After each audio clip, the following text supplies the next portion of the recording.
ধন্যবাদ শাহাদাত আপনাকে। রিটার্নিং কর্মকর্তার বিপক্ষে ৩৮১ থেকে ৪৮০ পর্যন্ত শুনানি শুরু হতে যাচ্ছে। এখনও শুরু হয়নি, অল্প কিছুক্ষণের মধ্যে শুরু হবে। ইতোমধ্যে এজলাস কক্ষে পৌঁছেছেন প্রধান নির্বাচন কমিশনার সহ সংশ্লিষ্ট সকলে।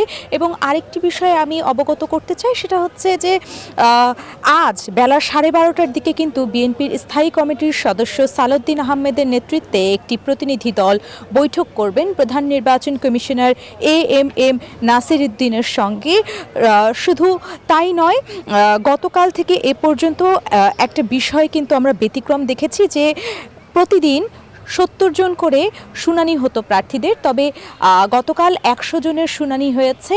সেটার সংখ্যা যদি আমি বলি ২৮১ থেকে ৩৮০, এবং আজ শুনানি শুরু হতে যাচ্ছে ৩৮১ থেকে ৪৮০, এবং গতকাল ৭৩ জনের কিন্তু মঞ্জুর হয়েছে প্রার্থিতা এবং ১৭ জনের নামঞ্জুর হয়েছে এবং অপেক্ষমান ছিল ১০ জন।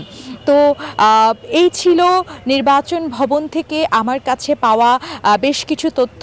শুনানির সময়টা যদিও 10টা থেকে, তবে এখন অবধি শুনানি কিন্তু শুরু হয়নি এবং যা চলবে বিকেল 5টা পর্যন্ত।